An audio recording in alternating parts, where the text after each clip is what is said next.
Mr. Matheny, do you believe that had the United States banned outbound investments to Chinese about 15 years ago or so, it would have made a difference in the ultimate outcome of the advancement of AI and other technologies that are possibly harmful in the competition and a strategic outcome with what we've done? I think there are many cases over the last 15 years where we have seen a U.S. investor come in to a Chinese high-tech company. Matt talked about ByteDance, the owner of TikTok, where that early U.S. investment was absolutely essential to that Chinese company being able to thrive and grow both domestically in China and then ultimately around the world. And so I do think, just looking at the history of these kinds of cases, that had we had a tailored investment restriction regime 10, 15 years ago, we probably would see a less well-developed Chinese high-tech industry and some of these key technologies, and that would be very much in our interest. Do you think any of our partner nations and allies have adopted restrictions to their citizens investing in Chinese defense sectors? I think there's sort of window guidance in some countries. You know, we've seen investment drop off from Japan, for example, into certain Chinese sectors. But again, I think this is one of these areas where we lead and eventually others follow. The United States, President Trump was the first official anywhere to put human rights sanctions on Chinese officials who were involved in the Uyghur genocide. But eventually, parliaments in Europe and began to follow suit. Canada and others followed the lead of the United States.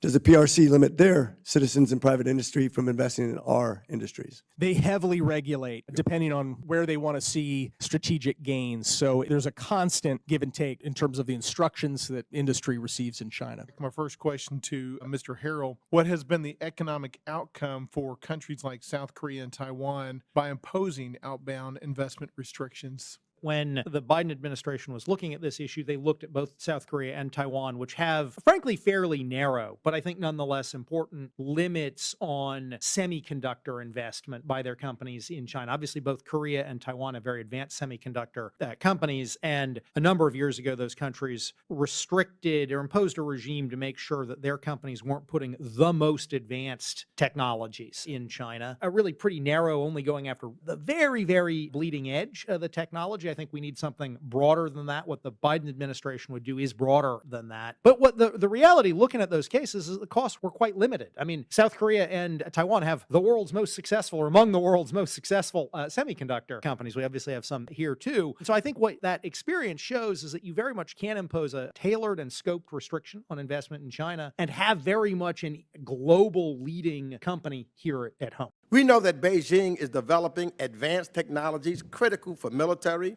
intelligence, surveillance, and cyber-enabled capabilities, with dangerous implications for our security. We also know that Beijing is busy synergizing its civilian and commercial sectors with its military and defense industrial sectors. And we also know that Beijing is intent on exploiting, stealing, and diverting the world's cutting-edge technologies to fuel its military buildup. So we should not be making Beijing's job easier by having Americans fund the very PRC companies that are developing these technologies. Despite a bipartisan, bicameral desire to address this significant national security challenge for several years now, we need to create a statutory framework for the executive order, provide the administration with the resources and tools that are necessary to effectively implement outbound screening program, and provide certainty to our allies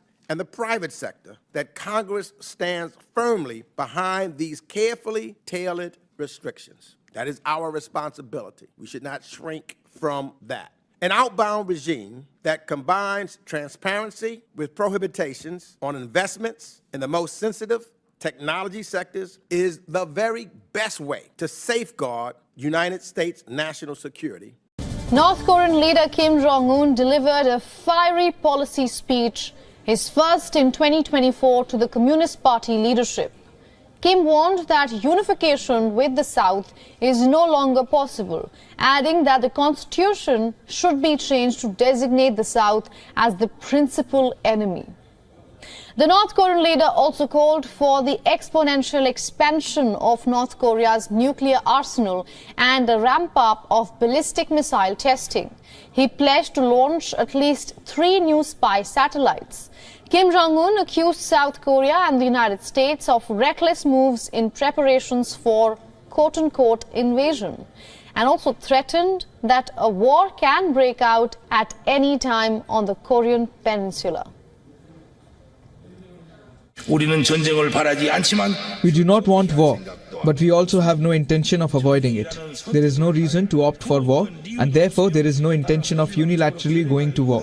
But once a war becomes a reality facing us, we will never try to avoid it. 우리는 철저히 준비된 행동에 Some experts say Kim could be aiming to diminish South Korea's voice in regional security matters and communicate more clearly that he would seek to deal directly with the United States over the nuclear standoff. The standoff, which has deepened amid disagreement over the stringent US-led sanctions over his growing nuclear weapons program. In response to Kim Jong-un, the South Korean president vowed to deal a punishment multiple times stronger if North Korea continued provoking the South. 북한 당국은 남북 관계를 동족 관계가 아닌 The current South Korean administration is different from past administrations. Our military is capable of an overwhelming response. The government is constantly inspecting the security situation and maintaining firm military readiness. Should North Korea provoke us, we will punish them multiple times stronger. 북한 주민은 아닙니다. North Korea launched a record number of missiles in 2023, that's last year, including what it claimed in December to be a nuclear-capable ICBM that could reach anywhere in the US. It also launched a rocket late last year that put a spy satellite into orbit. And in its latest launch on Sunday, the North said that it successfully fired an intermediate-range hypersonic ballistic missile. It's not unusual for relations between the North and South to be on the same page, but North Korea's recent threat has taken the relationship in a different direction. Analysts believe that by classifying the South as its biggest adversary, the North could be attempting to justify the use of nuclear weapons in any future war. I have a quick question for both of you. If you can let me know, are you aware of any U.S. companies that have invested in Chinese companies that have gone into partnership with the PLA? Sure. One that I was looking at as I was crafting the testimony was a company called 4Paradigm. 4Paradigm is a AI firm in China that has reportedly sold software to China's military for what they called, quote, battalion command, decision-making, and human-machine learning. That company was seeded by Goldman Sachs, Sequoia Capital, and probably some others as well. Another would be Biren Technology, B-I-R-E-N. That's an advanced semiconductor designer that wants to compete with NVIDIA in China. In fact, it's already on the Commerce Department's entity list for potential ties to, quote, weapons of mass destruction, advanced weapon systems, and high-tech surveillance. And that one was invested by a couple of American venture capital firms. Its success and the success of its elections really demolished the Chinese Communist Party's claim to speak for all people of Chinese heritage. It's also clear to me that the CCP's attempt to bully Taiwan, whether it's through spy balloons, sanctions, military incursions, backfired. Certainly when I was there, the people of Taiwan saw that bullying, saw what had happened to Hong Kong, and I think it revealed the CCP's true intentions, which are to destroy Taiwan's democracy. And Xi Jinping keeps telling us this plainly, and yet the Biden administration and the business community simply don't want to hear it. So it's time for us in America, inspired by Taiwan's bravery, to stand up to communist aggression. Are you aware currently of any instances in which U.S. government tools, such as export controls, were unable or insufficient to mitigate the risks presented by U.S. investments into China? Any specific examples? Earlier, Peter was talking about the example of Huawei. President Trump took action to prevent Huawei from being able to acquire high-end semiconductors that had been made with American technology. That approach bought time. It slowed down Huawei, but ultimately they were able to fashion a workaround using new companies that they had established, bringing in equipment that hadn't really been geared for sale to Huawei, but ended up in service of Huawei's goals. So I think with investment, it's sort of a similar principle at work, except it's the capital flows as opposed to the technology. Limiting the capital flow, you're able to go after early stage things that you wouldn't see in time to apply necessarily an export control restriction.